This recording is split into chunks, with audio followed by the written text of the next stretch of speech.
Ce marché, cet échange avec les prisonniers, on va maintenant l'expliquer avec Harold Iman. Bonsoir Harold. Bonsoir. Les voilà ces prisonniers. Qui sont-ils ? Alors, qui sont-ils? Ils ont été d'abord choisis sur une liste bien particulière.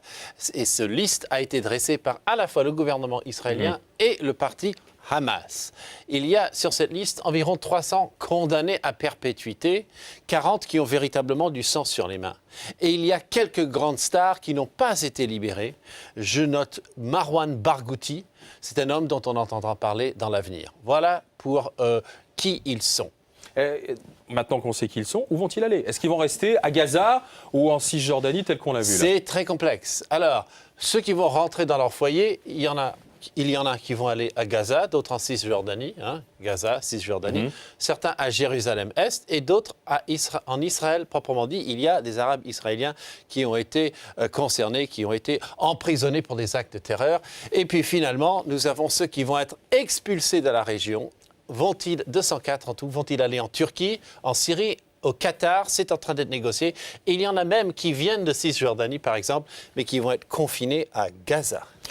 Au cours de cette libération, on a bel et bien compris que le gouvernement Netanyahou avait entre autres discuté directement avec le Hamas. Donc oui. Le Hamas redevient l'interlocuteur privilégié. Est-ce que c'est une bonne chose ?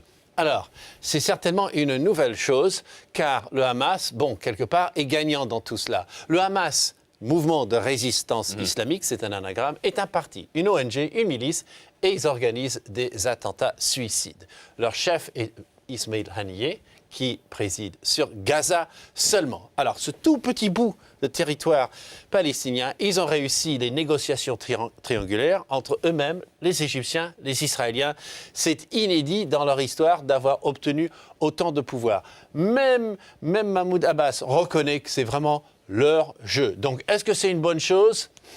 On peut peut-être le douter, car c'est surtout avec Mahmoud Abbas qu'aiment parler les Israéliens et les Occidentaux. Merci.